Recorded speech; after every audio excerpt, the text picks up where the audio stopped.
Olá pessoal, boa tarde. Meu nome é Diógenes, sou do oitavo semestre do curso de Biomedicina e hoje irei apresentar o meu trabalho de conclusão de curso, em que tive como orientadora a professora Karen Thiago dos Santos, cujo tema é a importância da acupuntura e do yoga como tratamentos complementares na depressão.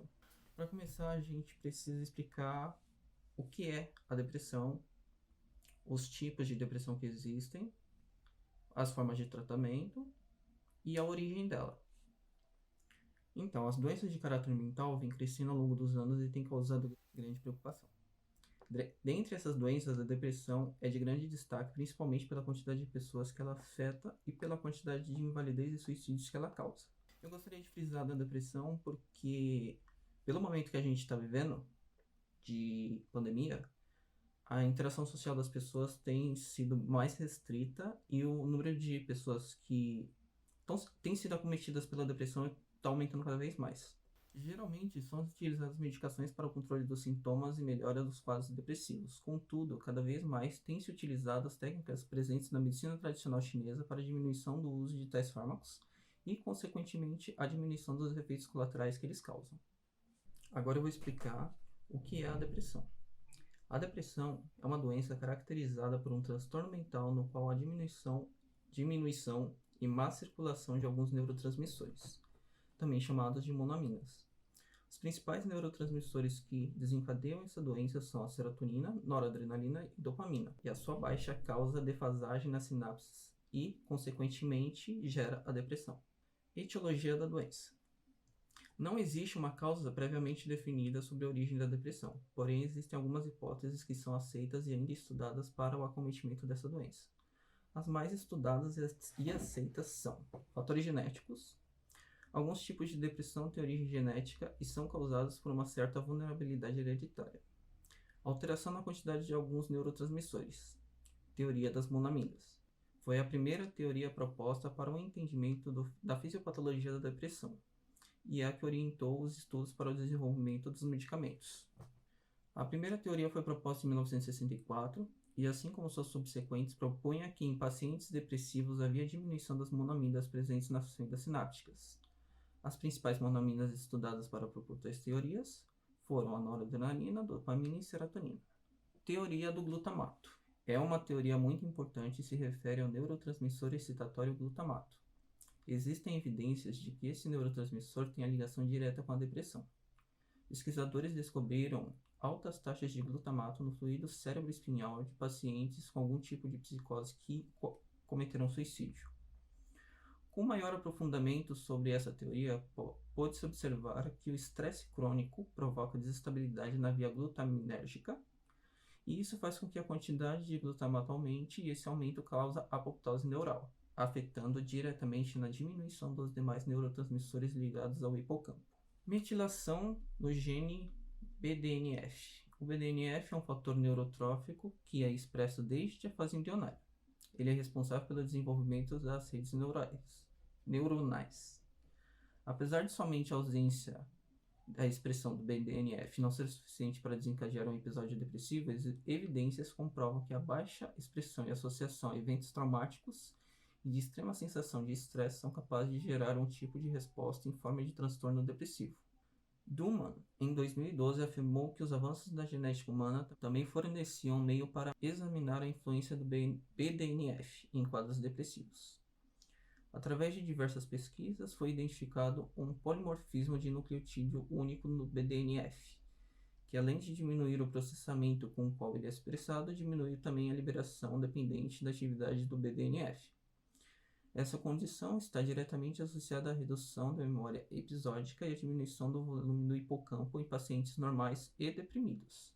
Outra teoria bem aceita são os acontecimentos traumáticos, ou seja, perda de familiares, perda de emprego, término de relacionamento e outros fatores que possam desencadear alterações de humor e, consequentemente, a doença. Trabalhos com determinados produtos químicos também, como brometo de metila, chumbo, manganês e mercúrio, estudos indicam que possam contribuir para uma mutação genética e afetar o cérebro de modo a causar algum tipo de demência e outros fatores que possam desencadear a depressão. Assim como grande parte das doenças, a depressão possui vários subtipos, classificações diferentes quanto a cada caso e sintomatologia apresentada. Os Os subtipos mais estudados e com maior incidência são o transtorno depressivo maior, que é o transtorno com maior frequência, com maior prevalência nos quadros depressivos. Ele é um quadro depressivo mais grave e nele geralmente há mudanças químicas que afetam o funcionamento cerebral. Esse quadro está geralmente associado a alterações físicas e emocionais, além de possuir relação direta com a herança genética. Pode ser um quadro depressivo recorrente ou ter duração maior que 6 meses com intensificação dos sintomas, comprometendo assim todas as atividades do indivíduo. Segundo a OMS, o Brasil é o país com maior número de casos desse tipo da doença. Isso na América Latina. Cerca de 5,8% da população brasileira é afetada por esse distúrbio, o que equivale a 11,5 milhões de pessoas. Depressão bipolar. Quadro que é caracterizado por mudanças constantes e abruptas de humor. Variam entre depressão profunda e uma alegria excessiva. Nesse caso, o paciente demonstra todos os sintomas de uma depressão comum, porém, em alguns momentos, ele se sente feliz num nível extremo. Transtorno dístmico. Quadro leve de depressão, porém é um dos mais duradouros. As pessoas afetadas por esse tipo de depressão podem manter uma rotina diária e trabalhar normalmente, porém têm uma qualidade de vida ruim, por estarem sempre se inferiorizando. Mau humor, irritabilidade, isolamento social e pessimismo são as principais características das pessoas com esse transtorno. Depressão atípica.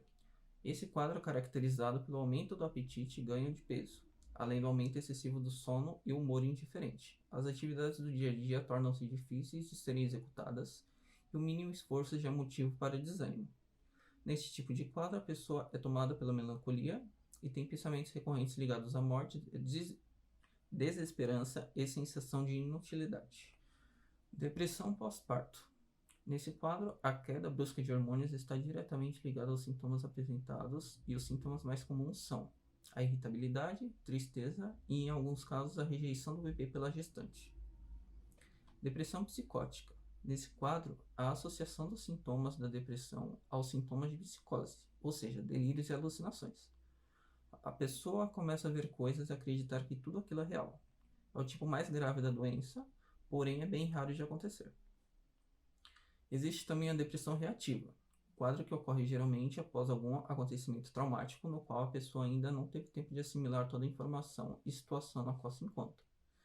A sintomatologia desse tipo de transtorno envolve a diminuição ou aumento do apetite, com ganho ou perda de peso, geralmente 5% ou mais do peso corporal do último mês, insônia, ou seja, a pessoa perde o sono, parece que o pensamento da pessoa não desliga.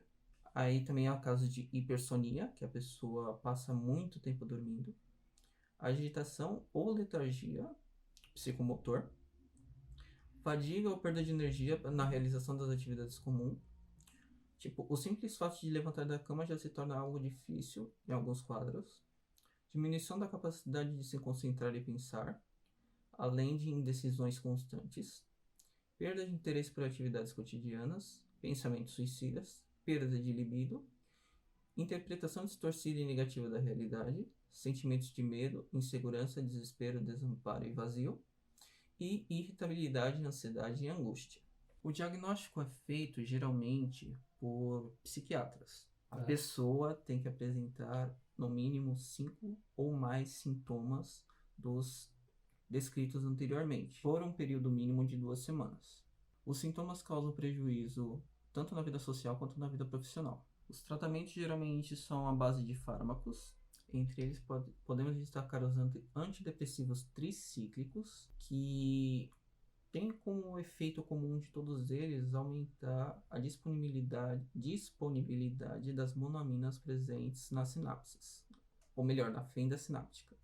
Também existe a terapia psicossocial, que é quando o paciente é indicado para psiquiatras, para que haja conversas e ele possa expressar a dor, tudo que ele está sentindo, porque é bem provável que isso traga algum tipo de melhora para ele. Com relação aos fármacos, eles demoram geralmente de 3 a 4 semanas para surtirem efeito, e isso é um tanto quanto incômodo, porque geralmente você tem bastante efeito colateral, como por exemplo boca seca, enjoos, tontura, falta de apetite, porque geralmente esse tipo de medicação é anorexígena.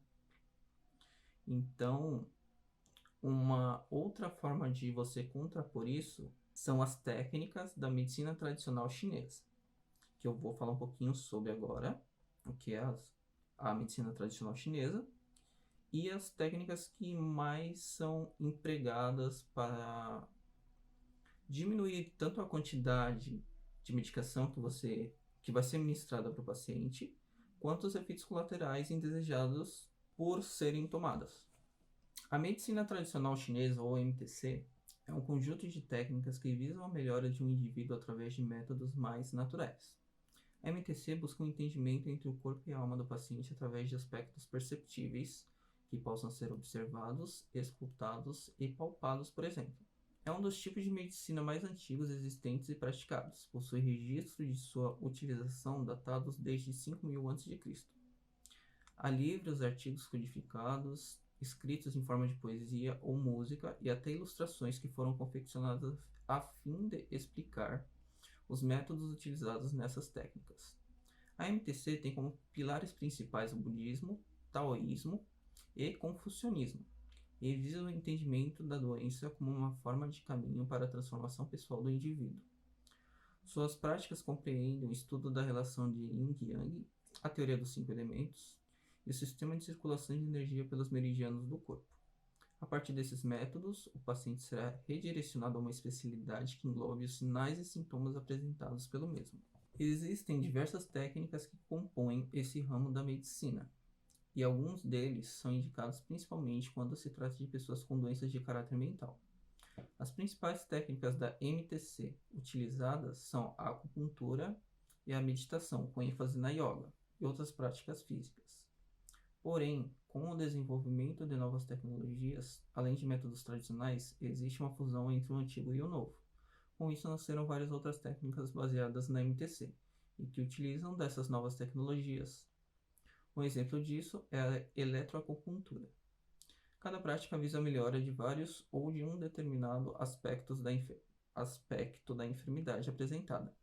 No Ocidente, essas práticas medicinais estão difusas há muito tempo e são utilizadas muitas vezes antes mesmo da ingestão de qualquer tipo de medicação.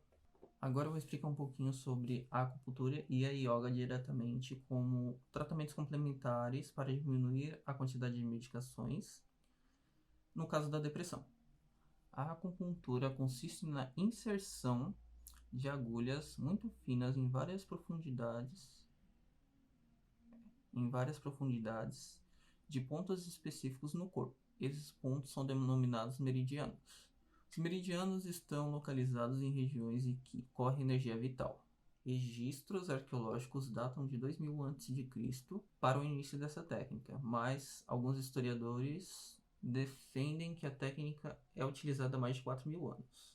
Estudos comprovam a eficácia dessa técnica. Alguns estudos foram realizados com ratos no Centro Médico da Universidade de Georgetown, nos Estados Unidos. Os estudos realizados nesses ratos indicaram que a acupuntura atua nas mesmas vias biológicas que drogas para dor em humanos.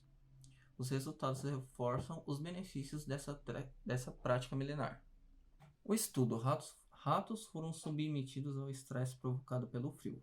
Um grupo foi tratado com eletroacupuntura, EA, feita com dispositivos que asseguravam a distribuição igual da estimulação. Outro grupo de ratos foi submetido com a EACHAN, que não aplica nenhum ponto meridiano. Os resultados foram os seguintes: a EA em um único ponto poderoso, o meridiano do estômago, enfraqueceu a atividade do eixo hipotálamo pituitária adrenal, ou HPA. O mesmo não foi observado com a aplicação da técnica Chan, já que essa técnica não utiliza os pontos meridianos. O HPA é uma via de estresse crônico, que também está associada com a dor crônica, o sistema imunológico, o humor e as emoções, ou seja, também está diretamente ligada à depressão. A redução da atividade do HPA diminui a produção de hormônios do estresse, secretados na região. Alguns antidepressivos e ansiolíticos atuam nos mesmos mecanismos. A EA, nesse ponto específico, minutos após a exposição ao frio doloroso, foi tão eficaz na prevenção da elevação dos hormônios quanto o pré-tratamento com a acupuntura tradicional, já observado em outros estudos. Para confirmar a veracidade dos efeitos, a ação da técnica no HPA foi bloqueada com medicamentos. Notou-se produção hormonal regular, confirmando que a terapia realmente afeta o eixo HPA. Os pesquisadores notaram que a técnica diminuiu comportamentos semelhantes à depressão e ansiedade nos ratos, indicando potencial terapêutico para essas condições. Para finalizar, existe um problema sobre a divulgação e os meios pelos quais as doenças mentais são abordadas, pois mesmo que haja conscientização para tal, em determinadas épocas do ano, elas existem e causam a morte de diversas pessoas independente disso. Poderia haver algo que abrangesse mais sobre o tema da saúde mental, já que é considerado o mal do século. Espera-se que através desses estudos haja uma maior utilização da MTC para o tratamento de pessoas de caráter mental, desde que seja de benefício ao paciente e que a MTC seja explicada de modo mais aberto e simples ao público. Espera-se que através de estudos haja uma maior utilização da MTC para o tratamento de doenças de caráter mental, desde que seja de benefício ao paciente e que a MTC seja explicada de modo mais aberto e simples ao público, para que não haja qualquer tipo de discriminação ou questionamento sobre sua eficácia.